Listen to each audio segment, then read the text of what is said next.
Hello dear students, hope you all are fine, safe and healthy at your home. Today we will start our new topic of this chapter, that is the part of the cell. Cell के parts के बारे में हम discuss करेंगे. Cell के 3 parts होते हैं mainly. First is cell membrane,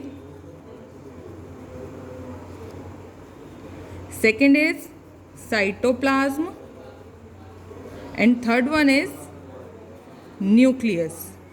in 3 part से मिलकर ही एक सेल का फॉर्मेशन होता है. ठीक, मीन्स अगर एक सेल मेम्ब्रेन नहीं होगी तब सेल का फॉर्मेशन नहीं होगा. Cell plasm, cytoplasm means cell का प्लाज्म, तभी नहीं होगा. और न्यूक्लियस तो सबसे मेन इम्पॉर्टेंट पार्ट है सेल का. Firstly we will discuss the cell membrane. The basic component of a cell are cell membrane, cytoplasm and nucleus. देखिए अभी मैंने आपको बताया था ना, सेल के बेसिक कंपोनेंट सेल मेम्ब्रेन है, साइटोप्लाज्म एंड न्यूक्लियस है. The cytoplasm and nucleus are enclose within the cell membrane. देखिए सेल मेम्ब्रेन आउटर कवरिंग होगी, इसके अंदर ये न्यूक्लियस होगा और ये जो इसके अंदर ये प्लाज्म होगा ये साइटोप्लाज्म होगा. It is nucleus and the outer covering is cell membrane. Cytoplasm और न्यूक्लियस सेल मेम्ब्रेन के अंदर इनक्लोज रहते हैं. इसको प्लाज्मा मेम्ब्रेन भी कहा जाता है. The membrane separates cell from one another and also the cell from the surrounding medium. Cell membrane एक सेल को दूसरी सेल से सेपरेट करती है और एक सेल को उसके सराउंडिंग मीडियम से सेपरेट करती है. The plasma membrane is porous and allows the movement of substances और material both inward and outward. Plasma membrane जो होती है वो पोरस होती है और ये सब्सटेंसेस के मूवमेंट सेल के इनवर्ड मतलब अंदर भी आने देती है सेल के किसी भी सब्सटेंस और मटेरियल को, और आउटवर्ड भी जाने देती है. देखिए आपको सेल का डायग्राम दिया गया है. आउटर कवरिंग इसकी हो जाएगी सेल मेम्ब्रेन, न्यूक्लियस, और इसके प्लाज्म को हम कह देंगे cytoplasm. The boundary of the onion cell is the cell membrane.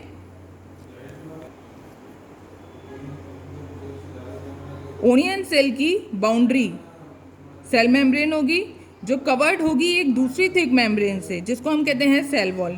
Cell wall सिर्फ प्लांट सेल में प्रेजेंट होती है, एनिमल सेल में सेल वॉल एब्सेंट होती है. The central dense round body is the center is called the nucleus. देखिए center में ये डेंस बॉडी है, राउंड बॉडी, इसको हम कहते हैं nucleus. The jelly like substance between the nucleus and the cell membrane is called cytoplasm. Nucleus और cell membrane के बीच में जो जेली लाइक सब्सटेंस होता है उसे साइटोप्लाज्म कहते हैं. नाउ व्हाट इज बूजो asking, I want to know why plant cell needs cell wall. अब देखिए मैंने अभी आपको बताया था कि सेल वॉल प्लांट सेल में प्रेजेंट होती है, एनिमल सेल में एब्सेंट होती है ना. तो बूजो पूछ रहा है कि सेल वॉल की नीड क्यों होती है प्लांट सेल्स को. You have learn earlier that the cell membrane gives the shape of the to the cell. आपने पढ़ाया पहले कि सेल मेम्ब्रेन सेल को शेप देता है. In addition to the cell membrane there is an outer thick layer in the cell of plants called cell wall. Cell membrane के साथ साथ एक थिक लेयर और पाई जाती है प्लांट्स में, जिसको हम सेल वॉल कहते हैं. This additional layer surrounding the cell membrane is required by plants for protection. Cell membrane के आउटर एक सेल वॉल होती है, ये प्लांट्स को प्रोटेक्शन प्रोवाइड करती है.